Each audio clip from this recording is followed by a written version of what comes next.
O sea, que hay, cuando menos, una especie de, no sé si llamarle descuido o quizás llamarle mediocridad de lo que es el trabajo legislativo para convertir en realidad las promesas de campaña con las que se ganaron las elecciones.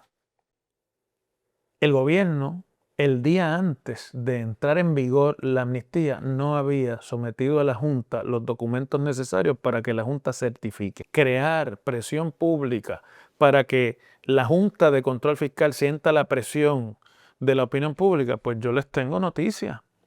La Junta de Supervisión Fiscal no se compone de un solo funcionario electo por el pueblo puertorriqueño. Pero esa es la ley.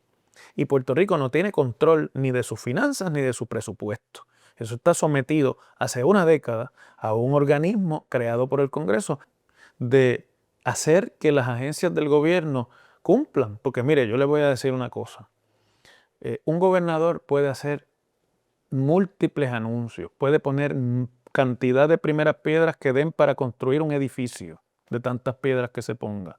Y puede comprar muchos anuncios en la televisión y en la radio y decir que se va a hacer algo. Y si eso que se dice no ocurre, quien paga las consecuencias es ese gobernador. Hola, ¿cómo están? Bienvenidos al podcast del profesor Ángel Rosa sobre actualidad puertorriqueña. Y antes de entrar al tema, como siempre, agradecerles a todos que nos sigan sintonizando aquí en este canal.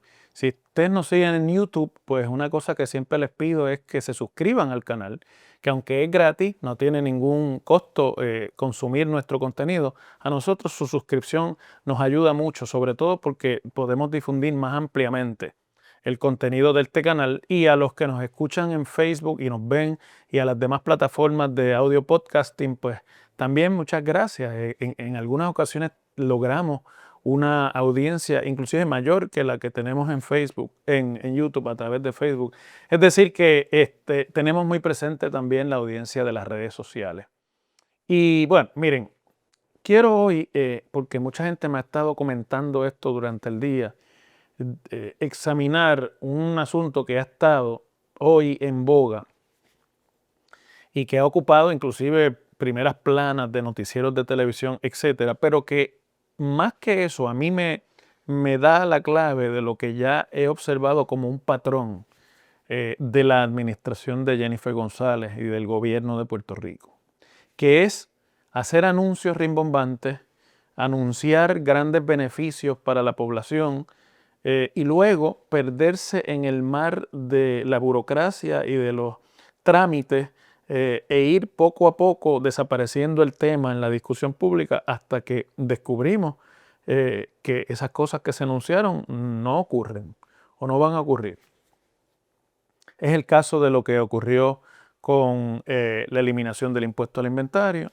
Es el caso de lo que ocurrió con el rimbombante anuncio de la reforma contributiva. Ustedes recordarán que cuando se anunció la erradicación del proyecto de la llamada reforma contributiva, vino acompañado de una campaña publicitaria agresiva en los medios de comunicación, en televisión, en radio, y en los periódicos. Era prácticamente, yo que los leo electrónicamente, era prácticamente imposible entrar a cualquier sección del periódico, internet, y no encontrarse con esto que llaman un pop-up de un anuncio sobre la reforma. ¿Qué pasó? Bueno, la legislación nunca se aprobó.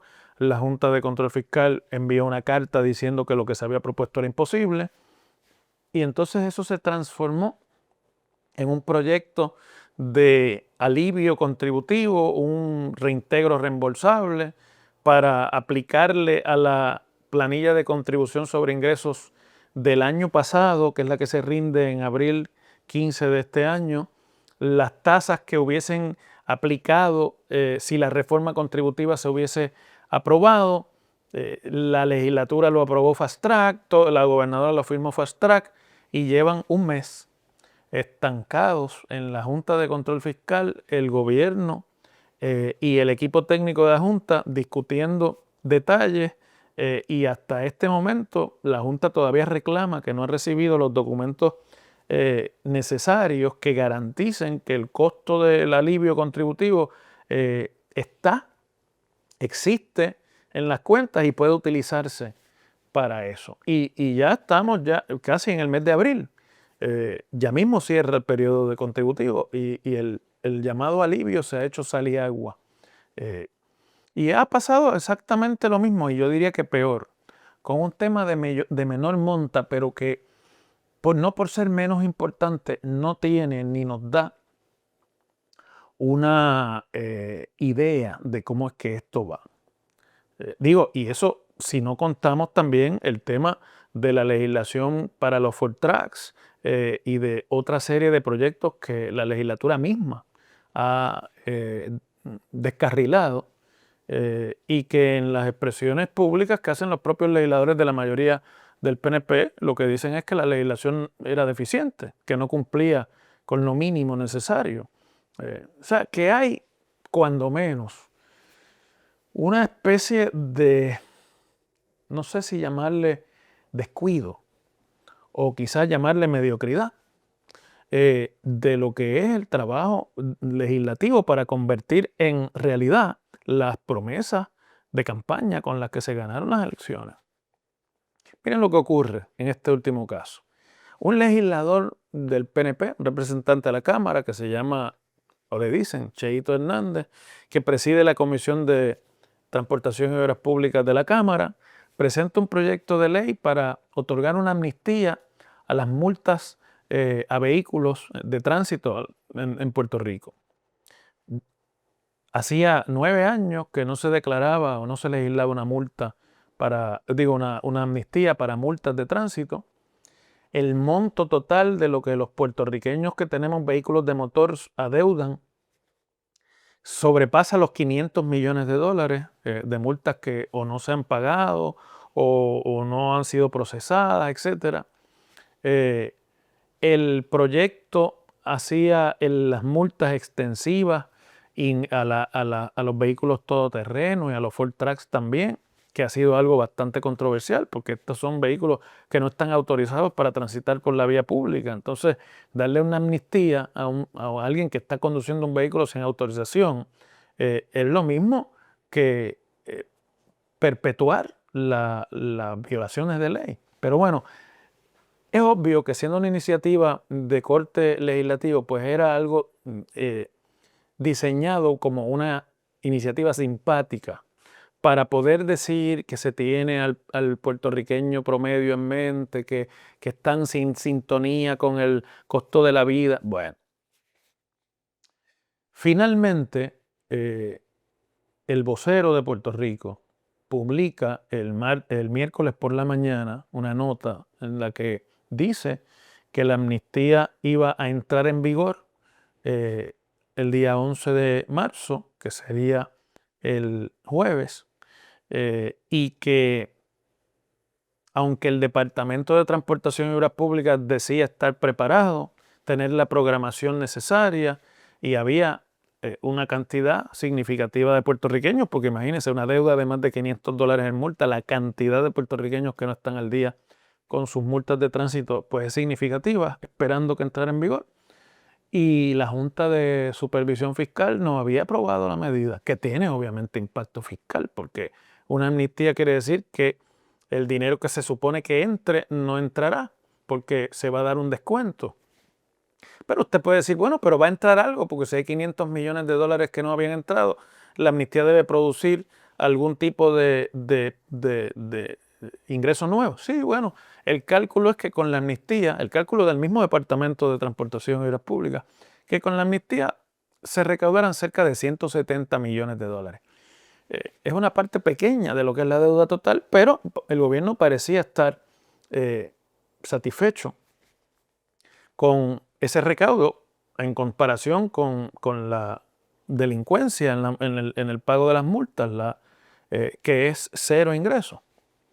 Ok, en el transcurso del día del miércoles, en lo que el vocero publica esa nota y llega la tarde y los informativos de la tarde, ocurre que la Junta de Control Fiscal se comunica con miembros de la prensa para dejar saber que ellos no han aprobado la amnistía porque el gobierno de Puerto Rico no había sometido el análisis que requiere promesa, la ley que rige las finanzas de Puerto Rico, la ley federal que rige las finanzas del gobierno y que creó la Junta de Control Fiscal, de que cada vez que se vaya a someter legislación que tenga impacto sobre los ingresos del gobierno de Puerto Rico, el Ejecutivo, entiéndase la Oficina de Gerencia y Presupuesto, certifique a la Junta que existe el dinero en las cuentas del gobierno suficiente para balancear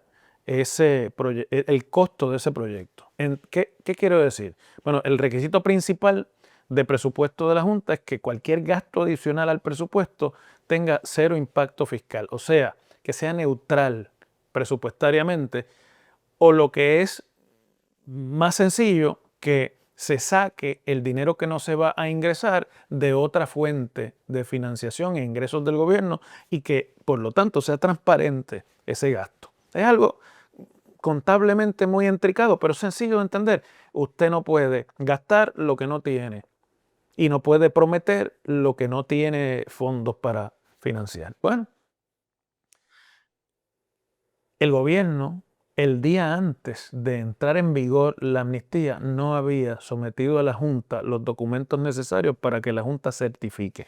Y usted y yo podemos estar a favor o en contra de la existencia de la Junta. Nos puede parecer un oprobio colonial, una intervención indebida en la voluntad de los que hemos elegido en Puerto Rico para gobernarnos, pero esa es la ley. Y Puerto Rico no tiene control ni de sus finanzas ni de su presupuesto. Eso está sometido hace una década a un organismo creado por el Congreso para tutelar al gobierno de Puerto Rico en cuanto al costo de sus operaciones y el gasto. O sea que no hay manera de escaparse de eso, porque si no se cumple se termina en el tribunal y hay que suspender la implementación de la ley, o se declara nula por el tribunal la ley porque no tenía fondos, o simplemente no se puede implementar sin la autorización. Que hayan esperado a la tarde antes de la amnistía para enviar los documentos que al filo de las 4 de la tarde se anunció desde la fortaleza que estaban sometiendo el análisis presupuestario a la Junta de Control Fiscal y que a su vez la Junta haya contestado, bueno, ahora nosotros vamos a validar que la información que el gobierno ha enviado es la correcta y que en efecto esto puede entrar en vigor. Por lo tanto, condicionamos el inicio de una amnistía 12 horas antes de que entrara en vigor o menos a que los documentos recibidos a última hora sean correctos. Entonces uno tiene que preguntarse, ¿pero y qué está pasando ahí? ¿Cuál es la razón para tanta improvisación? ¿Quién no está haciendo su trabajo de poner a estas agencias a funcionar? De hacer que las agencias del gobierno cumplan. Porque mire, yo le voy a decir una cosa. Un gobernador puede hacer múltiples anuncios, puede poner cantidad de primeras piedras que den para construir un edificio de tantas piedras que se ponga. Y puede comprar muchos anuncios en la televisión, en la radio y decir que se va a hacer algo. Y si eso que se dice no ocurre, quien paga las consecuencias es ese gobernador a quien no solamente pierde la credibilidad, sino que la opinión pública se le va a volcar en contra porque está sometiéndolo constantemente a engaño. Entonces, cuando un gobernador dice, va a haber, estoy firmando una ley de amnistía y va a entrar en vigor el 12 de marzo o el 11 de marzo, tiene que moverse cielo y tierra debajo de ese gobernador, en su gabinete y en la fortaleza para que eso ocurra. No puede ser que eso se quede ahí esperando a ver qué pasa. Y que tenga que salir la prensa a fiscalizar y la Junta de Control Fiscal a decir, bueno, a mí no me han enviado la información y hasta que yo no diga que sí, esta amnistía no existe. Pero póngale a la amnistía cualquier otro nombre. Póngale alivio contributivo, póngale reforma contributiva, póngale congelación del impuesto al inventario, el nombre que usted quiera. Es evidente que aquí hay un patrón de disfuncionalidad. o no hay una comunicación efectiva entre la fortaleza y las agencias del gobierno, o la comunicación entre el gobierno y la Junta de Supervisión Fiscal está rota y por lo tanto no hay coordinación. Y el problema es que al final se va a hacer lo que diga la Junta, no lo que diga el gobierno de Puerto Rico.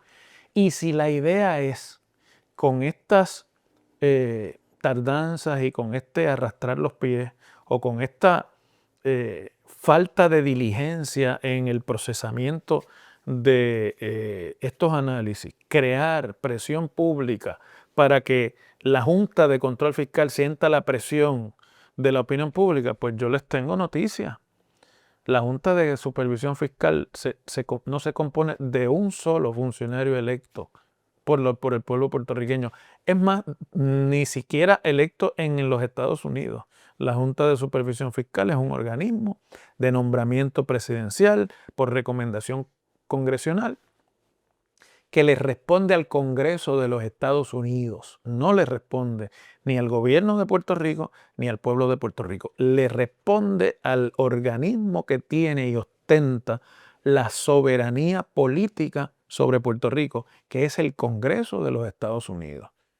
Y por lo tanto, a la Junta ni le va ni le viene si el proyecto no se puede implementar o si la amnistía no puede ocurrir o si Cheito Hernández pierde votos por haber prometido y legislado algo que no se hizo realidad. El problema lo tiene el gobierno de Puerto Rico y más detalladamente lo tiene el PNP, cuyos políticos y legisladores empiezan a incomodarse por lo que perciben una especie de disfuncionalidad, de un gobierno que de prometer hacer las cosas mejor no funciona.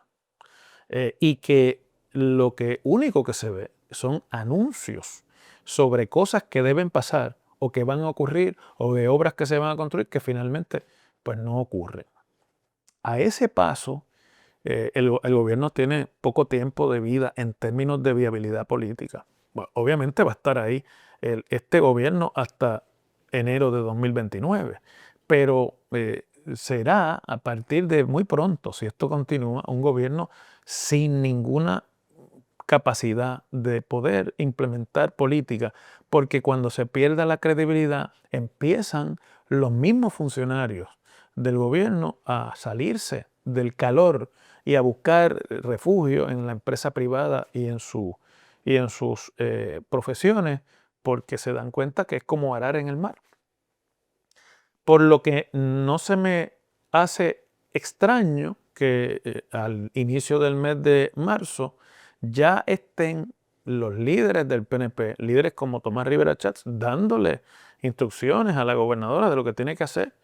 Por ejemplo, en el caso de Ciaris Pérez Peña, pues ya salió Rivera Chats a decir básicamente que se tiene que ir y ha movido a su gente a repetir el discurso de que es mejor que se vaya que prolongar lo que evidentemente ya es un escándalo de proporciones mayores, cuyo efecto es sobre el PNP, no sobre Jennifer González únicamente. Es decir, que tiene un efecto general sobre toda la colectividad que aspira a repetir en el poder.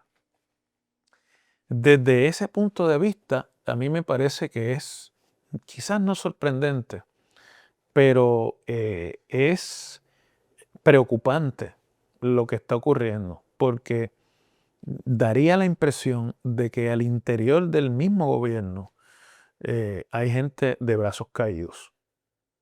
Seguimos mañana.